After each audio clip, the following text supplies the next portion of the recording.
খবরের দিকে নজর রাখছে। ভূতনিতে পঞ্চায়েত প্রধানের টাকার টোপ, পঞ্চায়েত সদস্যকে টাকার টোপ সোশ্যাল মিডিয়াতে সেই ভিডিও ভাইরাল হয়ে গিয়েছে। যদিও এই ভাইরাল ভিডিওর সত্যতা যাচাই করেনি রিপাবলিক বাংলা। ভূতনিতে পঞ্চায়েত প্রধানের টাকার টোপ সোশ্যাল মিডিয়াতে ভাইরাল সেই ভিডিও।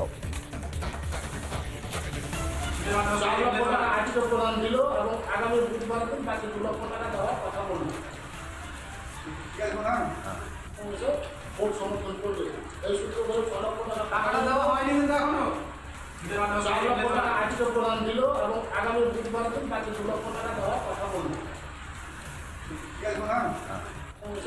ভোট সমর্থন করবে এই সূত্র ধরে 6 লক্ষ টাকা দেওয়া হয়নি কিন্তু এখনো 4 লক্ষ টাকা আজকে প্রদান দিল এবং আগামী বুধবার দিন বাকি 2 লক্ষ টাকা দেওয়ার কথা বলল। পঞ্চায়েত সদস্যকে টাকার টোপ দিচ্ছেন পঞ্চায়েত প্রধান অর্চনা মণ্ডল। তার সেই ভিডিও এবার ভাইরাল হয়ে গিয়েছে। 4 লক্ষ টাকা তিনি বিলি করছেন এমনটাই দেখা যাচ্ছে সেই ভিডিওতে। যদি এই ভিডিওর সত্যতা রিপাবলিক বাংলা জানায় এখনো পর্যন্ত যাচাই করেনি স্থানীয় তৃণমূল এবং বিজেপি নেতৃত্ব, তারা কি জানিয়েছে এই বিষয়ে শুনবো। আমিও দেখেছি সেই ভিডিওটা, যে ভিডিওটা ভাইরাল হয়েছে উত্তর চণ্ডীপুর, যেটা মানিকচক বিধানসভার মধ্যে অবস্থিত। সেই উত্তর চণ্ডীপুর পঞ্চায়েতে যে যিনি প্রধান ছিলেন অর্চনা মণ্ডল, তার বিরুদ্ধেও এলাকাতে প্রচুর লোকের অভিযোগ ছিল, নানা রকম দুর্নীতির অভিযোগ ছিল। সেই অভিযোগের সেই সময় তদন্ত হয়েছিল। বর্তমানে দেখা যাচ্ছে যে পঞ্চায়েতের মধ্যে একটা পঞ্চায়েত সদস্য তার স্বামীর হাতে কেউ টাকা তুলে দিচ্ছে, প্রধানের স্বামী।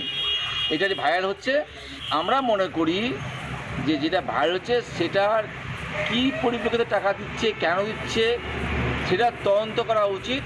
আমরা আগেও বলেছি, বিগত সরকারের যত তৃণমূলের প্রধান পঞ্চায়েত সমিতি জেলা পরিষদ বসেছিল, অবৈধ কাজ করতো, কাজ না করে 2 ইঞ্চি 3 ইঞ্চি ঢালাই করে টাকা লুট।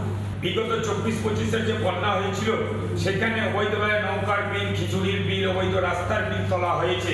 আর সেটার টাকাটা আজকে দেখা যাচ্ছে ভিডিওতে। উত্তর চণ্ডীপুরের প্রধান সে টাকা তার মেম্বারকে টাকা দিচ্ছে, অবৈধ টাকাগুলো সংরক্ষিত ছিল, জমা ছিল। এই আমাদের যা যা টেন্ডারের টাকা হোক আর বিভিন্ন রকম অবৈধ যে বিল করেছিল তারই টাকা দিচ্ছিল, তারই ভিডিও ভাইরাল হয়েছে। নানা ধরনের কন্টেন্ট দেখার জন্য লাইক করুন, শেয়ার করুন আমাদের ফেসবুক পেজ, সাবস্ক্রাইব করুন আমাদের ইউটিউব চ্যানেল। পাশাপাশি অন্যান্য ব্রেকিং নিউজের জন্য অবশ্যই চোখ রাখুন রিপাবলিক বাংলায়।